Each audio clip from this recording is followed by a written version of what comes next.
Hey my YouTube family, कैसे हैं आप सब। आई होप सब हैप्पी एंड हेल्दी होंगे। So welcome back to my YouTube channel. उसकी माँ भी काम करती है, उसका पिता भी काम करता है और वो इकलौता बच्चा है उनका, और उसने सुसाइड करने की कोशिश की। मुझे आसपास के लोगों से पता चला कि वो बच्चा ना कुछ दिन से एकदम शांत शांत रह रहा था। कुछ दिन से नहीं, मतलब कुछ महीनों से एकदम शांत शांत रह रहा था। उसके पेरेंट्स ने ही बताया, और मतलब उसकी माँ उससे कुछ भी पूछ रही है तो उसका आंसर नहीं कर रहा। तो उन्होंने सोचा कि वो थोड़ा शांत रहता भी था, तो उन्होंने सोचा इसका ऐसा ही नेचर है, तो पता नहीं ऐसे ही शांत शांत रह रहा होगा। माँ ने 2-4 बार पूछा भी, लेकिन उसने किसी भी बात का कोई भी जवाब नहीं दिया। उसकी माँ एक वर्किंग वूमेन है, और जो लोग काम करते हैं उन लोगों के पास टाइम बहुत कम होता है। मतलब जल्दी जल्दी सारा काम करना होता है, सुबह भी जल्दी काम निपटाना है, बच्चे को भी देखना है, और घर के काम भी देखने हैं, ऑफिस भी देखना है, फिर घर पे आके फिर वही रूटीन, और फिर सो जाना है, फिर सुबह जल्दी जल्दी। तो इन सब पैसे कमाने की भाग दौड़ में हम अपने फैमिली को भूल जाते हैं। और वही हुआ इस फैमिली में कि वो लोग हस्बैंड वाइफ पैसे तो कमा रहे थे अपने बच्चे का फ्यूचर सिक्योर करने के लिए, लेकिन उनके पास अपने बच्चे के लिए कोई टाइम ही नहीं था। 13 साल से लेकर 18-19 साल की उम्र तक बच्चों के हार्मोन्स चेंज होते हैं, उनमें फिजिकली मेंटली बहुत सारे चेंजेस आते हैं। तो वो खुद परेशान होते हैं इस चीज़ से लेके, कभी एकदम चिड़चिड़ाने लगते हैं और कभी बहुत अच्छा सा बिहेवियर करने लगेंगे। तो ये सारी चीज़ें पेरेंट्स को समझनी चाहिए, और पेरेंट्स को ना एक सख्त दायरा बनाकर नहीं रखना चाहिए अपने बच्चों के बीच। मतलब आप अपने बच्चों के लिए तो सब कुछ कर रहे हो, तो उन्हें आप प्रॉपर टाइम दो, उन्हें समझो, और अपने आप को भी उन्हें समझाओ। ये बहुत ज़रूरी है। अभी कुछ दिनों पहले एक न्यूज़ आई थी कि 12-13 साल की लड़की से उसकी माँ का मोबाइल गिर गया था या टूट गया था। तो उसने एक लेटर लिखा था कि माँ, आपका मोबाइल मेरे से टूट गया है, मुझे माफ़ कर देना और मैं मरने जा रही हूँ। ऐसा कुछ एक न्यूज़ आई थी। तो बच्चों के अंदर इतना डर क्यों भरना। भाई, आपने उनको पैदा किया है, उन्हें समझो। आप नहीं समझोगे तो कौन समझेगा। बच्चे छोटी छोटी गलतियों पर सुसाइड करने जा रहे हैं, बच्चे छोटी छोटी गलतियों पर सुसाइड कर लेते हैं।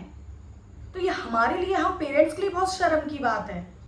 आप चाहे वर्किंग वुमेन हो चाहे वर्किंग वुमेन ना हो, आप चाहे वर्किंग मैन हो चाहे वर्किंग मैन ना हो, अगर आपने अपने बच्चों को पैदा किया है तो उनकी अच्छी परवरिश करना जिम्मेदारी आपकी ही है।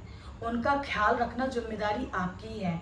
उनके दिमाग में क्या चल रहा है, वो किस परिस्थिति से गुजर रहे हैं, ये भी जानना जिम्मेदारी आपकी है। सीधी सी बात है, बच्चे पैदा करने का डिसीजन आपका था। आपने चाहा कि हम बच्चे पैदा करें, तो आपने बच्चे पैदा किए। बच्चों ने नहीं चाहा था कि मुझे इनके घर पैदा होना है। समझ रहे हैं ना आप मेरी बात को। तो बच्चे पैदा करने का डिसीजन आपका था। उनको इस दुनिया में आप ही लेकर आए हो, तो उनकी अच्छी परवरिश, उनकी अच्छी देखभाल करना भी जिम्मेदारी आपकी होती है। देखो, उनके लिए पैसे कमा के जोड़ के रख जाना ये कोई बड़ी बात नहीं है।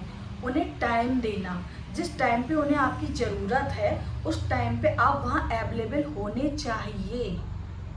बच्चे नहीं कह पाते हैं, और हम सोचते हैं हमारा बच्चा तो ऐसा ही है, शांत रहता है, उसका ऐसा नेचर। और यही इन पेरेंट्स ने किया। मेरी बगल वाली बिल्डिंग के जो पेरेंट्स थे, अभी मैंने जो बताया था कि उनके बेटे ने, 18 साल के बेटे ने सुसाइड करने की कोशिश की, तो उन्होंने यही सोचा कि हमारा बच्चा तो शांत रहता है, तो उसका यही नेचर है, तो वो चुप चुप रहता है, नहीं बताना चाह रहा होगा तो उसने नहीं बताया कुछ। हम अपने काम में इतने बिजी हो गए हैं, पैसे कमाने में इतने बिजी हो गए हैं कि जिनके लिए हम ये सब कर रहे हैं, हमने उन पर ही ध्यान देना छोड़ दिया है, और उन पर बहुत सारे बाउंड लगा रखे हैं, बहुत सारी उनके लिए बाउंड्रीज बना रखी हैं कि ऐसा नहीं करना है, वैसा नहीं करना है, ये करना है, वो करना है।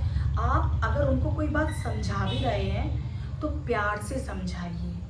देखिए, वो जमाने गए जब हमारे पेरेंट्स हमें मार के समझा देते थे और हम समझ भी जाते थे मार खा के, लेकिन अभी वो टाइम नहीं है। अभी आपको उनको प्यार से समझाना पड़ेगा, उनके साथ एक बहुत अच्छा बॉन्ड बनाना पड़ेगा, जिससे वो अगर कोई गलती भी करके आए ना तो वो आपको बता देंगे, माँ मैंने, मुझसे ये हो गया, या माँ मैंने ये गलती कर दी, अब मैं क्या करूँ। अब सोचो आप, अगर उनसे कोई बड़ी गलती हो जाती है और वो डर की वजह से आपको नहीं बता रहे, इसकी वजह से उनका फ्यूचर भी बर्बाद हो सकता है। देखो, माँ बाप को अपने बच्चों से ज़्यादा प्यारा इस दुनिया में कुछ भी नहीं होता है, लेकिन फिर भी पता नहीं क्यों वो अपने बच्चों से ज़्यादा दुनियादारी की सारी चीज़ों पर ध्यान देते हैं। देखो, एक टाइम है, उस टाइम पे उन पर ध्यान दे लो आप लोग, उसके बाद वो खुद ही समझ जाएंगे, खुद ही समझदार हो जाएंगे। 13 साल से लेकर 19 साल तक आप अपने बच्चों पर ध्यान दे लो, बहुत सारे चेंजमेंट आते हैं। पता नहीं उस लड़के का क्या ऐसा सीन था, उसके दिमाग में ऐसा क्या चल रहा था जो वो अपने पेरेंट्स से शेयर नहीं कर पाया, अपनी माँ तक से शेयर नहीं कर पाया। बच्चे माँ के बहुत क्लोज होते हैं, माँ तक से शेयर नहीं कर पाया, और उसने ये सब करने की कोशिश की। हो सकता है पेरेंट्स ये तक कहते हो कि तुमको ये नहीं करना, तुमको वो नहीं करना, बहुत सारा दबाव हो उसके ऊपर, तो उसने सोचा हो शेयर करूंगा तो मेरी और डांट पड़ेगी या मुझे मार भी पड़ सकती, कुछ भी सोच सकता है वो। मैं बस इतना कहना चाहती हूँ कि अपने काम के साथ साथ अपनी फैमिली को भी मैनेज करना बहुत ज़रूरी है। अपने बच्चों को भी टाइम देना, उनकी बातें सुनना, उनको समझना बहुत ज़रूरी है कि जिनके लिए हम ये सब कर रहे हैं, जिनके लिए हम इतनी सारी मेहनत कर रहे हैं, अगर वो ही नहीं रहेंगे या फिर वो मेंटली स्ट्रांग नहीं होंगे, फिजिकली स्ट्रांग नहीं होंगे, तो फिर हमारी ये मेहनत करना सब बेकार है।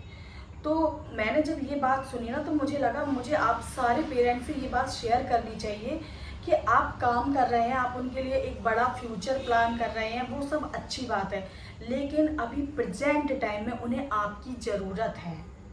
आप उनका सुनो, आप उनको समझो, और अगर कहीं ना कहीं आपको ये लग रहा है कि वो आपको नहीं समझ रहे हैं और वो कहीं गलत कुछ कर रहे हैं, तो आप उन्हें समझाओ। ऐसा नहीं है, वो आपका ही अंश है, अगर आप उन्हें समझाओगे तो वो समझेंगे। और जो हमारे टाइम में होता था कि हमारे पेरेंट्स अपना डिसीजन ज़बरदस्ती हम पर थोप देते थे और कहते थे कि हमारे बाल यूं ही सफ़ेद नहीं हुए हैं, तुम जो सोच रहे हो वो गलत है, हम जो सोच रहे हैं वो बिल्कुल ही सही है, तो ऐसा नहीं होता है। कभी कभी हम भी गलत हो सकते हैं, इसलिए अपने बच्चों की पूरी बात समझो, जानो, और अपनी बात भी उन्हें अच्छे से समझाओ, और फिर जो सही निर्णय हो वो करो। आपके बच्चों के लिए आप ही हो, हम उनके पेरेंट्स हैं, तो हमारा ये फ़र्ज बनता है कि हम अपने बच्चों को मेंटली फिजिकली इतना स्ट्रांग बनाएं कि हमारे बाद वो इस दुनिया में सरवाइव कर सकें। मेंटली और फिजिकली स्ट्रांग होना बहुत ज़रूरी है इस दुनिया में सरवाइव करने के लिए। तो प्लीज़ मेरे हाथ जोड़ के आप सबसे यही रिक्वेस्ट है कि अपने बच्चों को समझें, उन्हें टाइम दें। पैसा, दुनियादारी, ये सब एक जगह है, लेकिन आपका साथ उनके लिए एक जगह है। सो बाय बाय गाइस, मिलते हैं अगले वीडियो में।